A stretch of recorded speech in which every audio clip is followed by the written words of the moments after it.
আসসালামু আলাইকুম দর্শক, আশা করি আপনারা সবাই ভালো আছেন। আলহামদুলিল্লাহ আমিও ভালো আছি। আজকে আপনাদের সাথে আমি আমার একটা বিফ স্টেক রেসিপি শেয়ার করব, দেশি স্টাইল স্পাইসি বিফ স্টেক। এর জন্য আমি এখানে 4 পিস বিফ স্টেক নিয়েছি, ভালো করে ধুয়ে পানি ঝরিয়ে। এখন আমি স্টেকগুলোকে পেপার টাওয়ালের সাহায্যে চেপে চেপে ড্রাই করে নিব।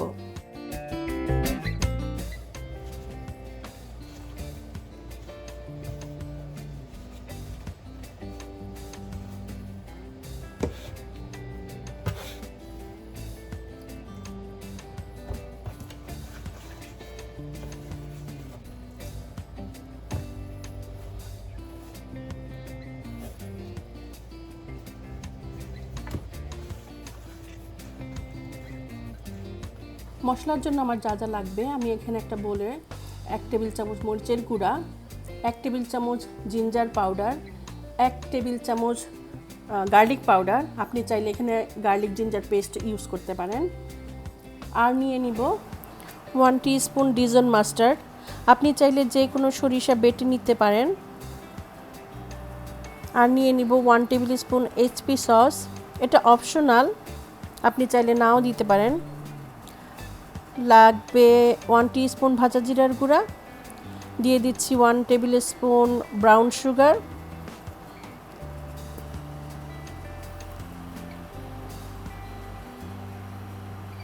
আরও দিয়ে দিচ্ছি 1 টেবিল স্পুন মাস্টার্ড অয়েল,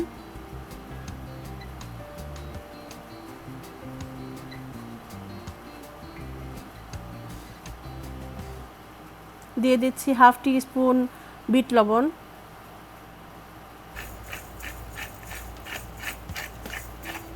দিয়ে দিচ্ছি গোলমরিচের গুঁড়া, এখানে আমি অ্যাবাউট হাফ টি স্পুন গোলমরিচের গুঁড়া দিয়েছি।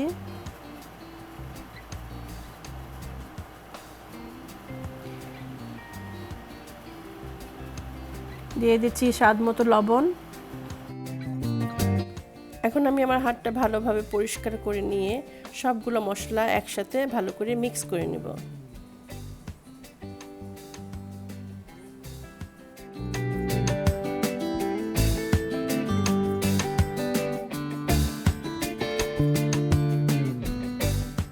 আমি এখানে কোনো টক দই ব্যবহার করব না। আর এই পর্যায়ে আপনার যদি মনে হয় মশলাটা বেশি ড্রাই লাগছে, আপনি আরও 1 টেবিল চামচ মাস্টার্ড অয়েল অ্যাড করতে পারেন। এখন আমি একে একে সবগুলো স্টেকে মশলা খুব ভালোভাবে লাগিয়ে নিব। ভালো করে এপিঠ ওপিঠ ঘষে ঘষে মশলাটা লাগিয়ে নিব।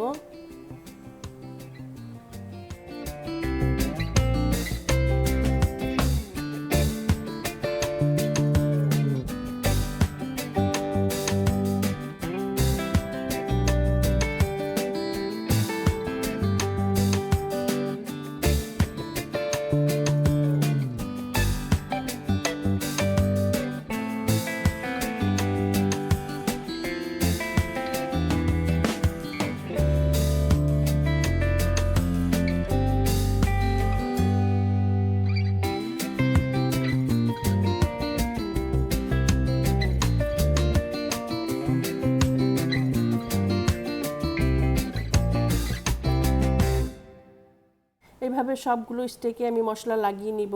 লাগানো হয়ে গেলে 1 টেবিল চামচ মাস্টার্ড অয়েল অ্যাড করে আবার ভালোভাবে সব কিছু একসাথে মিক্স করে নেব।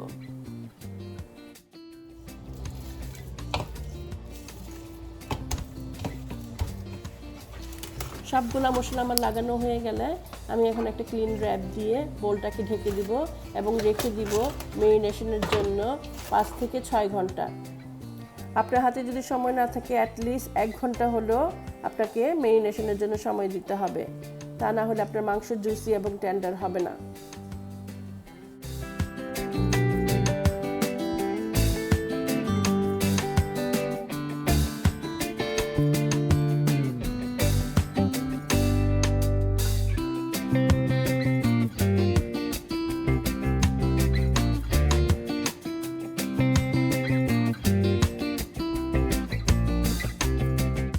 দর্শক, ফিরে এলাম 6 ঘন্টা পর।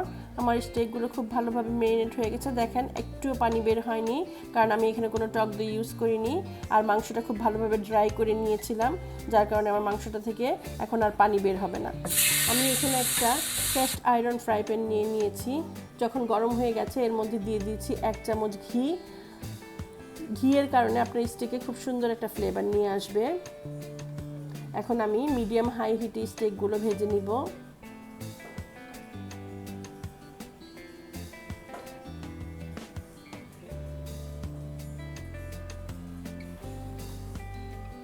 এখন আমি একটা সিজার দিয়ে স্টেকের সাইডের ফ্যাটগুলো কেটে দিব, এতে করে আপনার স্টেকের শেপটা সুন্দর থাকবে।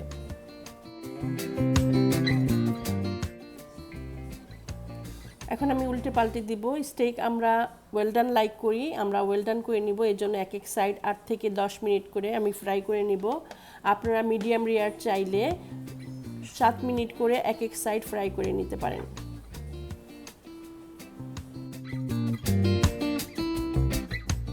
এখন আমি আরেকটু ঘি অ্যাড করে দিচ্ছি।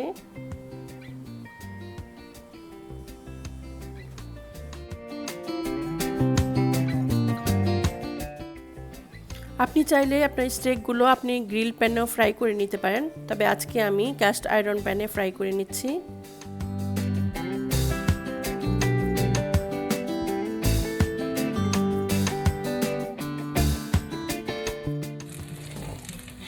আমার স্টেকটা হয়ে গেছে, এখন আমি উঠিয়ে নিব। ব্রাউন সুগার অ্যাড করার কারণে স্টেকের মধ্যে খুব সুন্দর একটা কালার এসেছে।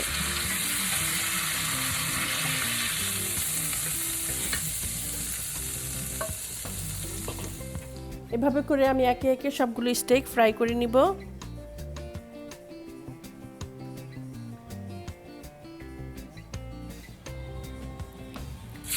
আজকে আমি আমার স্টেকটা পরিবেশন করব ক্রিমি গার্লিক ম্যাশ পটেটো আর স্টিম ভেজিটেবলস দিয়ে। আপনি আপনার পছন্দ মতো যে কোনো সাইড ডিশ নিয়ে নিতে পারেন। দর্শক, আজকে যদি আমার এই রেসিপিটি আপনাদের ভালো লেগে থাকে তাহলে বাসায় অবশ্যই ট্রাই করবেন। বাসায় ট্রাই করলে আমার ফেসবুক পেজে শেয়ার করতে ভুলবেন না। আমার চ্যানেলটি যদি ভালো লেগে থাকে please like, share and comment করবেন। তার আগ পর্যন্ত ভালো থাকুন, সুস্থ থাকুন। আবার দেখা হবে নতুন কোনো রেসিপি নিয়ে। আল্লাহ হাফেজ।